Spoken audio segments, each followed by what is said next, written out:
So, I've been keeping this, not really a secret, but I haven't said anything about it really since September. It's now like going in the second week of November. It's been a minute, right? The old $500 Mustang is dead again. Bought the car, blown head gaskets, stuff like that. That engine is still sitting, it's on the other side of that, it's over there. That engine's still sitting there, still hurt. I had future plans to maybe use it in another project. I didn't really know. In the meantime, it's just going to sit here. So we tossed that $400 engine in the car and went on to Mustang Week, did everything, came back, made a couple passes. And I showed those videos a while back. It was 2 days after that. That was Friday night. We only got 2 runs. That following Monday, I was going to hook the trailer to it. We bought that golf cart. I was going to go grab the golf cart from Knoxville with the car. And on the way down the interstate, before I even picked up the trailer, I was coming back from my sister's, throws a rod through the block, just toasted. I'm like, man, that smells weird. What does that smell? I look down, oil pressure gauge reads 0. Oh, that's not good. Well, maybe it's a fluke. I've had bad sensors before, you know, maybe it's a fluke. But it is starting to smell kind of funny. And then I start to notice loss of power. It starts bucking. Next thing I know, it's a boom. Crazy explosion. It's kind of funny, to be honest. I got a good kick out of it that day. But now the car's been down a few months. I feel really bad for it because it's sitting back there. It's just getting blasted with walnuts and pine needles. We'll go look at it here in a second. But I want to show you guys the video from the night that it popped and then stuff like that. So we'll jump back in time and then we'll come back forward to looking at the car. And I'll tell you guys what kind of plans I've got for it and kind of how things are going to progress, I guess. I've actually taken some time to think about it. I've got some other stuff in the works for that car, but before I go full committed on some of that stuff, I want to kind of step back into the 4.62 valve stuff. As much as it sucks that engine popped already, I think I'm about willing to throw 1 or 2 more in it and try to get the goals that I had for the car done first. But it's obviously blown the budget all to pieces. That went way south, way fast. So there is no more budget left on that thing. It is now just we're building it to have fun. But next year I want to be able to race. And right now the plans I have, I don't know if I'll be able to make season opener for next year. So I'm like, let's backpedal just a little bit, do something different. Then we'll roll into those plans into next year as they become available. So without further ado, enjoy the videos from its ultimate demise. You know, you win some and you lose a lot. But I will tell you, there is some upside of sitting on the side of the interstate. Not really. No, there's not really any upside on the side of the interstate. But here we is. Old 2-valve left us stranded. First time for everything, right? Well, guys, this one's all for fun. We were getting ready to hop in the 2-valve and go pick up the trailer and a new golf cart for the race season next year. And I found a smoking good deal on one, and I was literally hooking the trailer up and hitting the interstate away from a new golf cart. And now I've got to find an alternative ride to go get the golf cart. But the old 2-valve here has met her demise. So that engine that I ended up buying for this car for $400 was supposedly out of a boosted car, and it had some sort of a supercharger on it. I heard it made like 450 wheel or something, but that's all we knew. We knew nothing about it. I didn't know the condition of the bearings. I didn't know the condition of anything on this engine whatsoever. All I know is that I stuck it in and drove 1,000 miles to and from Mustang Week with 0 issues.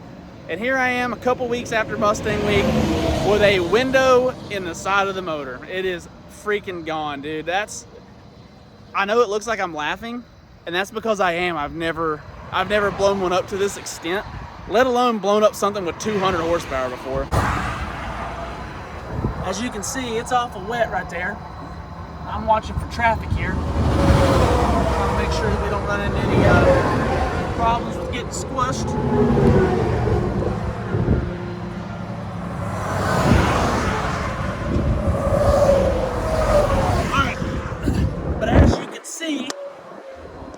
Got a window right there.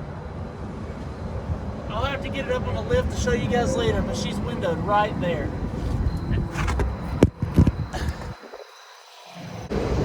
So that's it for motor number 2 for us. So maybe perhaps we'll actually fix the gaskets on the other one and get it back in here in a timely manner. I'd like to do some 8-mile racing this winter, especially. I was not quite done with the nitrous stuff, as well as we also were still in the base tune. So, you know, that could have been a contributing factor. It is 110% my fault, nobody else's. Can't blame anybody for this. It's just me.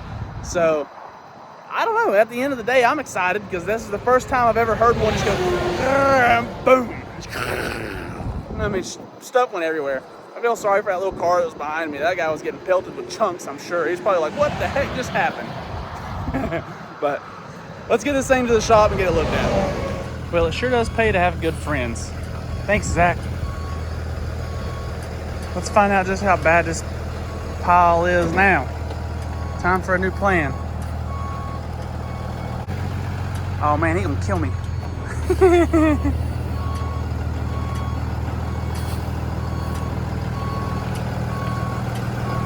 That's good.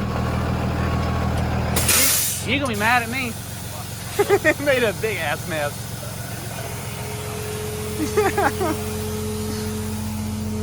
Oh, buddy. Oops.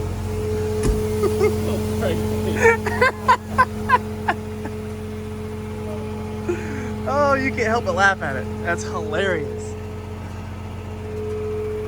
Sorry. It is what it is. All right, I'm no expert, but I think this thing's probably trashed.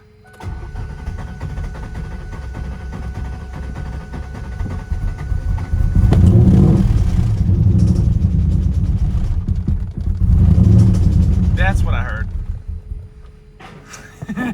She's done, bud, done. And so here she is, sitting back here in her horrible spot to die for now. As you can see, you know, we still have the race numbers on it and stuff. They've stayed on it, but it is just getting absolutely beat up out here, which, you know, it's a rust-free car and has no issues or anything like that. We don't want it to get any worse, you know, but it is the way the cookie crumbles. But let's see.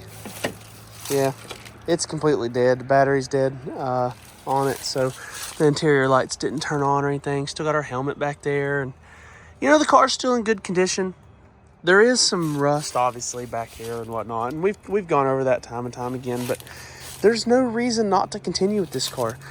So I want to go ahead and get the engine swapped back out and get the nitrous stuff finished. And I'd like to holler at one of my friends here local. They've got actually they've got my old car that I sold them as a roller, and they've got twin turbos on it now. And I'd like to see maybe we can have a race off or something this winter. They got it up and running. I'll get this one back up and running, and who knows, maybe we can have some fun with it. But this is where she shall sit for the time being. I'd really like to be able to get that other engine that came out of the car cleaned back up, new gaskets and stuff done to it, and stuff it back in. Let's just continue where we left off or something. I'm not really sure. I had plans of building the turbo kit for it, so I got a couple cars here at the shop. Once I get those customer cars done, then maybe we look at going ahead and starting the turbo stuff I was always going to do to it. But as of right now, all the nitrous stuff is pretty much ready to go in that car. All we need is hook the line up and tune it. So it doesn't really lack much on that. So I guess we'll probably finish with that and then move on to something else afterwards, and then into the future plans that I have for that car. But there's an update. Now you guys know where it's at, where it's been, and why I haven't posted anything with it. Unfortunately, it's down for the count right this minute, but we're going to come back around. We're going to get this thing cleaned back up, fixed back up, and running great again. We'll try our hand at this 4.6 stuff one more time. We'll see what ends up happening. Like always, like, comment, subscribe. Let me know what you guys think. Let me know what engine you think would be really cool in that thing after the 4.6 goes again. Also, let me know what y'all think about the Camaro here. I got an idea. We'll talk about it later, but I got an idea for it, and it's a little pricey. It might take a little bit to do, but I'm kind of leaning towards maybe doing that, but we'll go over it in a later video. Thank you guys. Like always, make better choices, and we will see you next time.